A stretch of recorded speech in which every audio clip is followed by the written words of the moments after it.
Hello students, आइए आज class 10th के लिए जो है ग्रामर स्टार्ट कर रहे हैं। जो टॉपिक इसमें अधूरे हैं क्योंकि परीक्षा का टाइम टेबल आ गया है, तो फटाफट जो है स्मार्ट स्टडी अब करना है, फालतू नहीं पढ़ना है, वही पढ़ना है जो पेपर में आए। तो आज की वीडियो में हम आपको बताएंगे कि एक नंबर का आपका एक क्वेश्चन आएगा जो रीऑर्डरिंग से, उसको कैसे हल करेंगे। बहुत आसानी से आप वीडियो देख लीजिए, तुरंत आपको समझ में आ जाएगा। देखिए, sentence formation by reordering given words. दिए हुए शब्दों को री माने होता है दोबारा, ऑर्डर माने क्रम में रखना, फिर से क्रम में रख करके उसको सही वाक्य बनाना पड़ेगा। तो इसमें क्या है, सब्जेक्ट प्रेडिकेट ग्रामर का पहला टॉपिक जो है उसी से आता है। इसमें दिए हुए व्यतिक्रम शब्दों वाले वाक्य को पुनः व्यवस्थित करके लिखना। तो पहले इसके बारे इसका रूल हम जान रहे हैं कैसे क्या क्या इसमें करना होता है, उसके बाद हम तुरंत प्रैक्टिस कर लेते हैं ताकि आपको कोई दिक्कत ना हो। पहला देखिए, इसका रूल पढ़ लीजिए। वाक्यों को रीऑर्डर करते सर, रीऑर्डर माने फिर से क्रम में लिखना। ऑर्डर माने यहाँ आदेश नहीं होगा, क्रम होगा। री माने दोबारा, फिर से क्रम या दोबारा क्रम में करते समय वाक्य के शब्दों को सब्जेक्ट और प्रेडिकेट पार्ट्स में विभेदित करके। सब्जेक्ट मतलब प्रेडिकेट क्या होता है कि इस वाक्य के दो ही भाग होते हैं, एक सब्जेक्ट होता है, उसके बाद जो बचता है प्रेडिकेट कहते हैं। प्रेडिकेट माने तो विधेय, जैसे प्रेडिकेट में वर्ब रहता है, ऑब्जेक्ट रहता है, अदर वर्ड रहता है, ठीक, और कंप्लीमेंट भी हो सकता है। तो विभेदित करके उन्हें पुनः व्यवस्थित करके लिखा जाता है। इससे वाक्य पूर्णतः सार्थक बन जाता है, क्योंकि वाक्य का परिभाषा ही है कि सार्थक शब्दों का वह समूह जिससे पूर्ण भाव व्यक्त हो उसे वाक्य कहते हैं। A group of meaningful words which makes a complete sense is called sentence. तो आप सब्जेक्ट और प्रेडिकेट का आपको ज्ञात करके उसको सेट करके पहले सब्जेक्ट लिख देंगे, फिर प्रेडिकेट जो जहाँ जैसे वाक्य रहना चाहिए। टेंस में पढ़ें आप, अफर्मेटिव, निगेटिव, इंट्रोगेटिव सेंटेंस, जैसा फॉर्मेशन होना चाहिए वैसे होना चाहिए। तो जैसे देखिए, सब्जेक्ट पार्ट्स ज्ञात करना। कैसे सब्जेक्ट पार्ट आप ज्ञात करेंगे, पहले उसको देख लेते हैं। उदाहरण जैसे देखिए, ये दिया गया, टाल the man in corner the is a good player.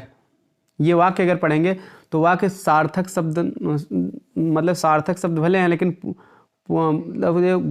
सही ढंग से सेट नहीं है, ठीक है, ऑर्डर में क्रम में लिखा नहीं गया, इसलिए इसका कोई अर्थ नहीं निकलता है, उल्टा पुल्टा अर्थ निकलता। जैसे टाल द मैन माने टाल मीन्स लंबा आदमी, इन में कॉर्नर कोना, लंबा आदमी में कोना, द इज है एक गुड प्लेयर एक अच्छा, लंबा आदमी में कोने है एक अच्छा खिलाड़ी। तो ऐसा तो हम कहेंगे नहीं, हिंदी वाक्य में ही नहीं अच्छा लगे। तो इसमें आपको सबसे पहले सब्जेक्ट लिखना चाहिए। तो इसमें सब्जेक्ट आप हिंट्स दिया गया है, सब्जेक्ट पार्ट्स इन ऑर्डर, क्रम, ऑर्डर माने क्रम, क्रम में सब्जेक्ट के पार्ट को कैसे हम लिखेंगे। पहले हमको डिटर्मिनर लिखना होता है। डिटर्मिनर मतलब से द, जो a an the, my, your, his, some, few, ये सब कुछ होते हैं ना, इनको डिटर्मिनर कहते हैं। इसमें आर्टिकल आते हैं, न्यूमरल एडजेक्टिव आते हैं, पजेसिव एडजेक्टिव आते हैं, ये सभी आते हैं। तो पहले आपको द लिख देना है, उसके बाद एडजेक्टिव रहेगा तो एडजेक्टिव लिखोगे, ठीक है। एडजेक्टिव इसमें टाल लंबा है, जो एडजेक्टिव मतलब नाउन या प्रोनाउन की जो विशेषता बताता है, उसके बाद नाउन लिखेंगे। अब जैसे मान लीजिए कि अगर एडजेक्टिव नहीं है तो नाउन लिख देंगे हम तुरंत द के बाद। द की भी जरूरत नहीं है तो हम ए लिख देंगे, एक की अंग्रेजी लिखना है, या उसकी भी जरूरत नहीं, किसी का नाम है तो हम डायरेक्ट उसको नाउन ही लिख देंगे, जैसे मोहन सोहन। तो इस तरह से नाउन के पहले अगर एडजेक्टिव की जरूरत है तो एडजेक्टिव लिखिए, डिटर्मिनर की जरूरत है डिटर्मिनर लिखिए। हाँ, एडजेक्टिव के पहले भी अगर जरूरत पड़ती है कभी कभी एडवर्ब भी हम लिख देते हैं। जैसे हम कहते हैं कि द वेरी टाल मैन, ऐसे भी हम कह सकते हैं बहुत लंबा आदमी, तो ये भी एडजेक्टिव विशेषता बतलाएगा, तो हम एडवर्ब भी लिख सकते हैं, तो बात अलग है। उसके बाद जो है हम नाउन के बाद क्या एडजेक्टिवल फ्रेज लिख देंगे। एडजेक्टिवल फ्रेज माने कि उस नाउन की विशेषता बतलाने के लिए जो कुछ शब्दों का समूह आता है, इकट्ठे शब्द, उसको एडजेक्टिवल फ्रेज कहते हैं। क्रिया विशेषण संबंधी वाक्यांश या शब्द समूह, फ्रेज माने शब्द समूह या वाक्यांश। तो जैसे इन द कॉर्नर, कोने में, ये आपका एडजेक्टिवल फ्रेज है, क्योंकि अभी वर्ब नहीं आई है, तो जब वर्ब नहीं आया तो सब्जेक्ट ही है पूरा। जैसे इसमें देखिए, इसका अर्थ द टाल मैन इन द कॉर्नर, ये आपका पूरा सब्जेक्ट हो गया। तो जिसमें कि द डिटर्मिनर है, टाल आपका एडजेक्टिव है, मैन नाउन है, in the corner adjectival phrase है, या एडजेक्टिव फ्रेज कहते हैं। तो इसका अर्थ होगा the tall man in the corner माने कोने में बैठा हुआ लंबा आदमी, कोने में बैठा लंबा आदमी, या कोने वाला लंबा आदमी, कोने में लंबा आदमी, चाहे इतने कह दो। The tall man in the corner माने कोने में लंबा आदमी, मतलब लंबा आदमी तो बहुत है लेकिन कहाँ है वो, कोने में है, तो भी उसकी भी एक विशेषता है। बहुत से लंबे आदमी लेकिन वो कोने में है, तो उसकी एक अलग विशेषता, तो एडजेक्टिव फ्रेज हो गया। उसके बाद इज माने है क्या है, एक गुड प्लेयर, एक अच्छा खिलाड़ी। तो इस तरह से कोने में लंबा आदमी एक अच्छा खिलाड़ी है, लंबा आदमी जो कोने में है एक अच्छा खिलाड़ी, तो कंप्लीट सेंस हो गया। तो इस तरह से आपको सबसे पहले सब्जेक्ट लिख देना, फिर वर्ब और उससे संबंधित शब्द जो है उसके बाद। ये सब्जेक्ट आपको ज्ञात कर दिया, द टाल मैन इन द कॉर्नर। अब प्रेडिकेट पार्ट्स कैसे ज्ञात करेंगे उसको देख लेते हैं। जैसे उदाहरण दिया, mister Verma grammar to teach us. Mister Verma, Shri Verma grammar व्याकरण टू टीच पढ़ाते हैं अस माने हमें। मिस्टर वर्मा व्याकरण पढ़ाते हैं हमें, ऐसा तो कहना नहीं चाहिए, हमको कहना चाहिए मिस्टर वर्मा हमें ये व्याकरण पढ़ाते हैं। तो सबसे पहले इसमें सब प्रेडिकेट आपको ज्ञात करना है। तो अब इसमें कौन पढ़ाते हैं, तो मिस्टर वर्मा, ये तो आपको पता ही है सब्जेक्ट है। उसके बाद जो बचता है वही प्रेडिकेट होता है। तो आपको देखिए वर्ब, आपको सबसे पहले प्रेडिकेट में वर्ब होता है, सब्जेक्ट के बाद जो वर्ब, ऑब्जेक्ट या कंप्लीमेंट अदर वर्ड जो भी रहता है वही प्रेडिकेट। तो प्रेडिकेट अगर ज्ञात करना तो वर्ब पे आ जाइए। वर्ब टीचर जिसमें है, तो टीचर जो वर्ब है या सी इस फॉर्म, तो उसको पहले लिखेंगे आप। उसके बाद डायरेक्ट ऑब्जेक्ट लिख दीजिए। डायरेक्ट ऑब्जेक्ट क्या पढ़ाते हैं, ग्रामर, तो ग्रामर हो गया। फिर इनडायरेक्ट ऑब्जेक्ट किसे पढ़ाते हैं, अस, तो हो जाएगा mister Verma teachers grammar to us. देखिए ग्रामर के एक रूल है कि अगर जैसे डायरेक्ट ऑब्जेक्ट किसे कहते हैं और इनडायरेक्ट, उसको जान लीजिए। डायरेक्ट ऑब्जेक्ट मतलब वाक्य की क्रिया में क्या प्रश्न करने पर जो उत्तर है उसे हम डायरेक्ट ऑब्जेक्ट कहते हैं, और डायरेक्ट ऑब्जेक्ट से हमेशा वस्तु का बोध होता है। और इनडायरेक्ट मतलब वाक्य की क्रिया में किसे या किसको लगा के प्रश्न करेंगे, और ये जो है इससे व्यक्ति का बोध होता है। जो व्यक्ति से संबंधित ऑब्जेक्ट होते हैं उनको इनडायरेक्ट कहते हैं, जो वस्तु से संबंधित होते हैं उनको डायरेक्ट ऑब्जेक्ट। तो बात यह है कि ग्रामर तो कोई व्यक्ति है नहीं, तो डायरेक्ट ऑब्जेक्ट है वस्तु वाला, तो इसको हम पहले लिख दिए। अस तो हमें मतलब हम आदमी हैं, तो ये व्यक्ति है, तो इसके पहले हमको टू लगाना पड़ता है। अगर जैसे वाक्य में दो ऑब्जेक्ट हैं, एक व्यक्ति वाला एक वस्तु वाला, अगर वस्तु वाला पहले लिखेंगे तो व्यक्ति वाले से पहले टू लगेगा, ठीक है। तो अब इसलिए हमको अस को बाद में लिखना पड़ेगा, क्योंकि देखिए वाक्य में टू पहले से लगाया भी है रीऑर्डरिंग करने के लिए जो गलत दिया है। तो जब टू लगाया है तो इसका मतलब इनडायरेक्ट को हमको बाद में ही लिखना पड़ेगा, नहीं तो हम टू ना लगाया होता तो टीचर्स अस ग्रामर लिख देते तब भी सही था, ठीक है। अस अगर पहले आएगा तो टू नहीं लिखा जाएगा। उदाहरण नंबर 2 देख लेते हैं। हरी मनीटर द टीचर अपॉइंटेड। अब इसमें क्या है, ये भी देखिए गलत क्रम में लिखा है। हरी मनीटर माने कक्षा प्रमुख या कक्षा का नायक, द टीचर अध्यापक, अपॉइंटेड माने नियुक्त किए। हरी को मनीटर अध्यापक ने नियुक्त किया, ऐसा नहीं कहना चाहिए, ऐसा कहना चाहिए कि अध्यापक ने हरि को मॉनिटर नियुक्त किया, अपॉइंटेड मैन नियुक्त किया या बनाया। तो प्रेडिकेट में वर्ब से ही आपको पता लगाना, वर्ब आपका क्या है, अपॉइंटेड नियुक्त करना, ठीक है, या नियुक्त किए सेकंड फॉर्म है। तो वर्ब अपॉइंटेड कर दिएगा, किसे नियुक्त किए, हरि को। क्या बनाए, द मॉनिटर। मॉनिटर आपका कम्प्लीमेंट है, कम्प्लीमेंट में कोई नाउन या नाउन फ्रेज है, ठीक है। तो कम्प्लीमेंट में से नाउन, एडजेक्टिव, एडवर्ब तीनों आ सकते हैं। तो यहाँ कम्प्लीमेंट में नाउन या नाउन फ्रेज अक्सर आता है, ये बताए हैं, ठीक है। तो नाउन वाला उदाहरण दिए हैं इसलिए नाउन कोष्टक में लिख दिए कम्प्लीमेंट नाउन। तो इस तरह से अब देखिए इसमें क्या देख रहे हो आप, किसको बनाए, हरि को। क्या बनाए, मॉनिटर। तो क्योंकि हरि और मॉनिटर दोनों एक दूसरे के लिए आए हैं, तो इसलिए जब एक दूसरे के लिए ही ऑब्जेक्ट के बाद वाला भी शब्द आता है तो उस ऑब्जेक्ट का वो कम्प्लीमेंट होता है। तो the teacher appointed Hari monitor. तीसरा उदाहरण है, हिज क्लॉथेज कीप्स क्लीन ही।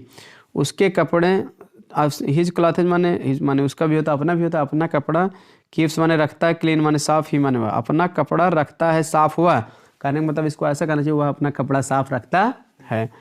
तो इसमें सब्जेक्ट आपको ही जान ही रहे हो, तो वर्ब आपका कीप्स हो जाएगा, वह रखता है, क्या रखता है, हिज क्लॉथेज अपने कपड़े, कैसे रखता है, क्लीन। क्लीन आपका जो है कम्प्लीमेंट है, एडजेक्टिव फ्रेज है, ठीक है। क्योंकि भाई कपड़े रखता, कपड़े तो बहुत होते हैं लेकिन ये क्लीन है तो विशेषता बतलाई जा रही है कपड़े की। तो he keeps his clothes clean. इस तरह से ये आपका सार्थक वाक्य बन गया, ठीक। चलिए और भी एक एग्जाम्पल दिया है उसको भी देख लेते। ए पेन इज दिस। एक कलम है या, ऐसा थोड़ी नहीं कहिए, यह एक कलम है। तो दिस इज ए पेन कहना चाहिए। प्रेडिकेट पार्ट्स इसमें क्या है, इज है, उसके बाद ए पेन, वर्ब बी, आपको बी का मतलब इज है, मार को बी भी कहते हैं। उसके बाद complement noun, this is a pen. तो इस तरह से आपको जो है इसमें रूल्स बताए गए हैं, जो आई होप समझ में आ गया होगा। अगर आप टेंस पढ़े हैं तो टेंस के हिसाब से आप अर्थ के हिसाब से भी निकाल सकते हैं। अर्थ उल्टा पुल्टा पहले निकाल दीजिए, उसके बाद हिंदी वाक्य में, क्योंकि आपकी इंग्लिश भले कमज़ोर है लेकिन हिंदी नहीं कमज़ोर है, तो हिंदी में आप शुद्ध वाक्य बनाइए। उसको हिंदी में कैसे कहेंगे, बस उसी का ट्रांसलेशन कर दीजिए, शब्द आपको इसी में से ले लेना, तब भी आपका काम हो जाएगा। चलिए कुछ प्रैक्टिस कर लेते हैं, इसका एग्जाम्पल भी इसमें दिया गया है। ठीक है, आपको जो है एग्जाम्पल्स उदाहरण हल सहित है, समझाते हैं कैसे। जैसे on Sunday every play football we, तो इसको आपको करना पड़ेगा। तो सबसे पहले देखिए सब्जेक्ट वी लिख देंगे, उसके बाद वर्ब लिख देंगे प्ले। ठीक, जैसे अर्थ कैसे निकालें, ऑन माने को, संडे रविवार, को रविवार, एवरी प्रत्येक, प्ले खेलते हैं फुटबॉल, वी माने हम, को रविवार प्रत्येक खेलते हैं फुटबॉल हम, ऐसा थोड़ी ना कहा जाए, हम प्रत्येक रविवार को फुटबॉल खेलते हैं, ऐसा कहना चाहिए। तो उसकी अंग्रेजी पहले हो जाएगा वी प्ले, हम खेलते हैं, क्या खेलते हैं, फुटबॉल। कब खेलते हैं, ऑन एवरी संडे, प्रत्येक रविवार को। तो ऑब्जेक्ट के बाद अदर वर्ड कर दीजिए। सब्जेक्ट लिखिए, वर्ब लिखिए, वर्ब में क्या है किसे कहोगे तो ऑब्जेक्ट जो रहेगा पता चल जाएगा, जो बचेगा अदर वर्ड हो जाएगा। तो इस तरह से आप लिख देंगे। मोस्ट इंपॉर्टेंट वाक्य कई बार आया। अगला, success should hard work for we, सफलता चाहिए कठिन परिश्रम के लिए हमें। ठीक है, फॉर के लिए, इस तरह से उल्टा पुल्टा कहने का मतलब हमें सफलता के लिए कठिन परिश्रम करना चाहिए। तो उसकी अंग्रेजी देखिए यहाँ दिया गया, we should work hard for success, माने सफलता के लिए। अगला है, the morning good to early it is get in up, सुबह में अच्छा होता है तड़के, ठीक है, उठ जाना, गेट अप माने उठना, सुबह में अच्छा होता है तड़के उठ जाना, मतलब सुबह में तड़के उठ जाना अच्छा है, अच्छा होता है, मतलब तड़के उठ जाना चाहिए ना, तड़के मतलब बहुत सुबह। तो इसका हो जाएगा, सबसे पहले सब्जेक्ट आपको लिखना पड़ेगा इट। ठीक है, तो अब इट इज माने होता है, क्या होता है, to good, it is good, अच्छा होता है, क्या होता है, अच्छा, to get up early in the morning, to get up माने उठ जाना, अर्ली इन द मॉर्निंग माने सुबह में। ठीक है ना, तो इस तरह से सब्जेक्ट लिख देंगे, इट इज होता है, क्या होता है, गुड होता है, गुड कब, to get up early in the morning, सुबह में जल्दी उठना, तड़के उठना। अगला है, me give eat to something please, मुझे दीजिए खाने को कृपया, कुछ कृपया, ऐसा अर्थ निकल रहा है ना, तो आपको ऐसे थोड़ी ना करना चाहिए, ऐसा करना, कृपया मुझे कुछ खाने को दीजिए। तो इस तरह से हो जाएगा, please give me something to eat, please give me something to eat हो जाएगा। अगला है, टू इम्पॉसिबल लिव विदाउट, हाँ, is water it, to impossible माने असंभव, लिव माने जीवित रहना, जीवित रहना असंभव, विदाउट बिना, इज माने है, वाटर माने पानी, इट सब्जेक्ट रूप में, मतलब जीवित रहना असंभव है बिना पानी के, कहने का मतलब पानी के बिना जीवन क्या है, जीवित रहना असंभव है। तो अब पहले आप इसको सार्थक वाक्य बनाएंगे, तो इट इज इम्पॉसिबल लिखेंगे, असंभव है, क्या असंभव है, टू लिव विदाउट वाटर, पानी के बिना जीवित रहना। अगला वाक्य था आपका, stands bank on of Taj Mahal the Agra in Yamuna, मतलब स्टैंड्स माने स्थित है, बैंक माने किनारे, यहाँ होगा स्थित है, किनारे, आन माने पर, किनारे पर, ऑफ ताजमहल, ऑफ माने के, ताजमहल, द आगरा माने आगरा में, इन यमुना, यमुना में। कहने का मतलब ये है कि ताजमहल आगरा में यमुना के किनारे पर क्या है, स्थित है, इसको आपको ऐसे कहना चाहिए। ठीक है, तो आपको करना क्या चाहिए, तो पहले सब्जेक्ट लिख, कौन स्थित है, द ताजमहल, तो द ताजमहल का दी स्टैंड्स माने स्थित है, कहाँ स्थित है, on the bank of Yamuna, Yamuna के किनारे, इन आगरा माने आगरा में, इस तरह से लिखेंगे आप। उसको हिंदी में आप सही ढंग से वाक्य बना लीजिए कि ताजमहल, ठीक है, आगरा में यमुना के किनारे पर स्थित है। ठीक है, तो इस तरह से उसका अंग्रेजी बना लीजिए, शब्द आपको इसमें मिल ही जाएंगे। पेन, अगला है, pen from a far sea market the bought sister her, तो इसको मतलब कि किताब से, फार माने के लिए, सी वह, मार्केट बाजार, द बाट माने खरीदी, सिस्टर बहन को, हर माने अपने का, मतलब कि कलम बाजार से वह खरीदी अपने बहन के लिए, तो हमको ऐसे कहना है कि वह अपने बहन के लिए बाजार से एक कलम खरीदी, ऐसा कहना चाहिए। तो उसके सबसे पहले सब्जेक्ट लिख देंगे सी, ठीक है, उसके बाद सी के बाद बाट, वर्ब लिख देंगे, बाट वह खरीदी, क्या खरीदी, ए पेन, ए जो यहाँ है, पेन इधर ले लेंगे ना, तो शुरू में है, सेट करेंगे ना, तो पेन के पहले नाउन पहले ये आना चाहिए, सी बॉट ए पेन। उसके बाद कहाँ से खरीदी, फ्रॉम द मार्केट लिख देंगे, अब इसी में से खोज देंगे, फ्रॉम द मार्केट, द जो है द मार्केट कर दें, फ्रॉम द मार्केट। उसके बाद बचा क्या है, अपने बहन के लिए, फार हर लिखेंगे, तब सिस्टर लिखेंगे, फार हर सिस्टर, तो हो जाएगा she bought a pen from the market for her sister. इस तरह से आई होप आप लोग कर ले जाओगे। यहाँ कुछ और देखिए, 2014 में जो पूछे गए उसका एग्जाम आंसर भी देख लिया लिखा गया, आप इसको भी पढ़ लीजिएगा, वीडियो को पॉज करके रोक के पढ़ लीजिएगा। ये आपकी किताब है, सीरीज है विद्या क्वेश्चन, उसमें सब में दिया है, उसमें भी आप देख सकते हैं, पढ़ सकते हैं। कोई भी समस्या हो तो आप कमेंट करके पूछ सकते हैं। 2016 में भी देखिए इस तरह से दिया गया है। बाकी बाद में आपको पेपर सेट हल करा दिया जाएगा। अभी आपको सारा बताया जा रहा है कि कैसे हल करना है, कैसे आएगा, तो आप इसको अब तब तक पढ़ते रहिए क्योंकि समय कम है। ठीक है, फिर प्रैक्टिस आपको करवा दिया जाएगा। देखिए ये सभी स्टैंड्स बैंक वाला देखिए पीछे भी बताया गया था, जो कई बार ही रिपीटेड है, इसमें सब देखेंगे। ठीक है, यहाँ देखिए 2017 में the morning good to early, ये सब कई बार आए हैं, तो इसलिए आप इसको बार बार पढ़ेंगे ना। यहाँ देखिए 7वां है हिम ईट ये प्लीज टू, तमाम सारे इसमें शब्द वही बार बार आए हैं, तो इसलिए आप इसको ज़रूर देखिए। वीडियो को रोक करके आप देख सकते हैं। ये आपके पास किताब हो, विद्या क्वेश्चन हो, सीरीज हो, उसमें भी पढ़ सकते हो। आंसर सहित आपको इसलिए पूरा प्रोवाइड कर दे रहे हैं, देख सकते हैं। ठीक है, अगर आप इसका जो है PDF चाहते हैं तो हमारे टेलीग्राम चैनल पे इसका लिंक मिल जाएगा। चलिए फिर आज की वीडियो में इतना है। इसके बाद की वीडियो में आपको एक और टॉपिक क्लियर करेंगे।